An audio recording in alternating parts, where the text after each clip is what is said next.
You pick and choose, like, God, I'll do this and I'll do that and I'll do it your way in this area, but hands off over here. And man, the reality is we just gotta understand that doesn't work. You live life that way. You gotta go all in, like every area of your life has to be under new management, which is the series we're in right now.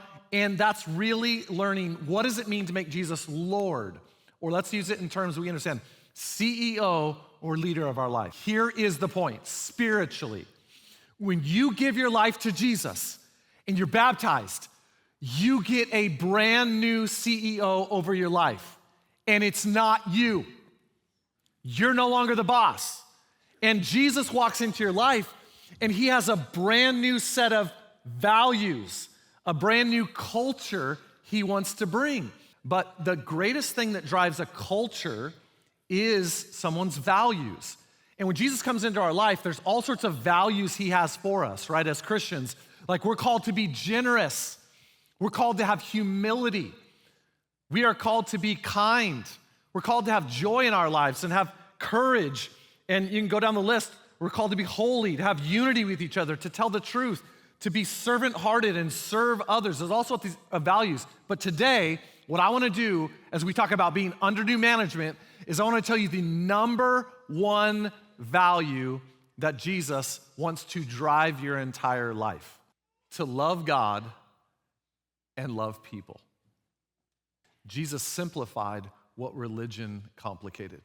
Love isn't optional, it's the evidence.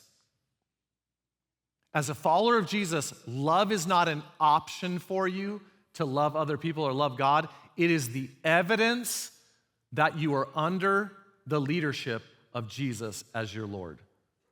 But as a follower of Jesus, we have no choice. We must learn to love everyone, even the most hateful, vile people that are around us, right? I mean, Jesus says you don't have a choice. Of course it's easy to love people that love you. When you love others, even those who are vile to you, that is what's best for you. 2, love isn't a feeling, it's a choice. Our world tells us love's a feeling. If you feel it, give it. If you don't feel it, withhold it. And God needs to get a hold of some of us and just be like, you need to get over your feelings. Your feelings aren't facts. Love is a choice. Love is choosing, with God's help, to treat others how you want to be treated. It's the golden rule. And what Jesus says is the same level of passion and care that you want good things in your life. You want to overcome the challenges you have. You want to have security. I want you to have the same passion and drive to want those things for other people, not just you. And this is where Jesus has an upside-down kingdom where your life works better when you're not focused on you. In any area of your life.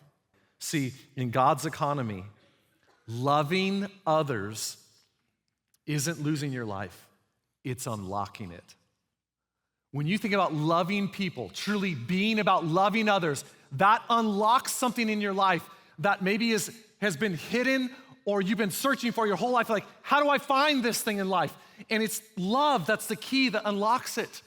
And some of you feel so stuck in life. It's like you're hitting a barrier over and over again, or you just feel stuck. And the issue is you are not living a life that is truly all about God and his values and commands and loving other people radically.